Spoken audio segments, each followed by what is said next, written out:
विश्व स्वास्थ्यम भवतु.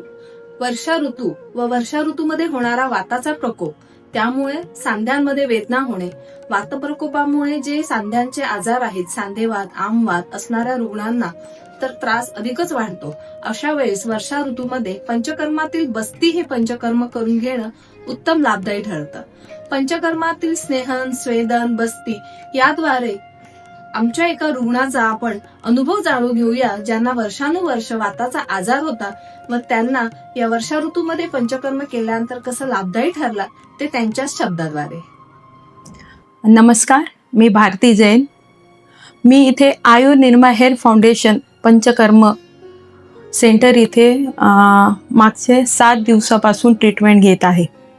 जेव्हा फर्स्ट डे आली होती तेव्हा मला म्हणजे खूप अतिशय पेन होता. त्या पेनसाठी मी विविध दवाखाने फिरली, सगळ्या डॉक्टरांना दाखवल्यावर नंतर मग मला इथे इंस्टाग्रामवर मी ॲड बघितली या सेंटरची. तर मी म्हटलं चला आपण हडकोमध्ये येते एक वेळेस जाऊन येऊ, कारण की मला लेफ्ट गुडघ्यामध्ये खूप पेन होता. तर मी सहज दाखवायसाठी आली. मॅडमनी गाडगे राजश्री मॅडमनी खूप छान मला सजेशन दिलं आणि त्यानुसार मी ती ट्रीटमेंट घेतली. आज माझा ट्रीटमेंटचा शेवटचा दिवस आहे. पण आज जो पहिल्या दिवशी पेन होता तो जवळजवळ माझा 75% पेन कमी झाला आहे. जेव्हा गुडघ्यात माझा आवाज येत होता व मी फोल्ड पण करू शकत नव्हती, तो आता व्यवस्थित होतो.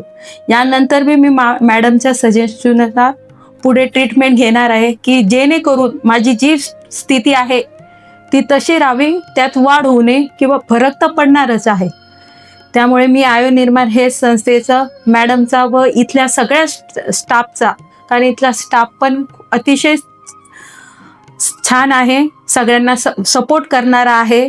त्यामुळे मी हे इथे स्टाफचा व मॅडमचा खूप खूप धन्यवाद देते, की असंच तुम्ही पेशंटसाठी तुमची सेवा देत राहा आणि आमच्यासारख्या पेशंटला आमच्या वेदनेतून मुक्त करत राहा. त्यामुळे आयुर्निर्माण हे फाउंडेशन संस्थेचे मी थँक्यू म्हणते. आणि तुम्हाला पण म्हणते, तुम्ही सगळे फिरून आले असत दवाखाना, तर कोणतं पण आजार असो किंवा तुम्हाला काही पेन आहे तो तुम्ही इथे एक वेळेस या, अवश्य तुम्ही इथे येऊन तुमच्या आजाराला कमी करा किंवा त्याला सोल्युशन घ्या. थँक्यू.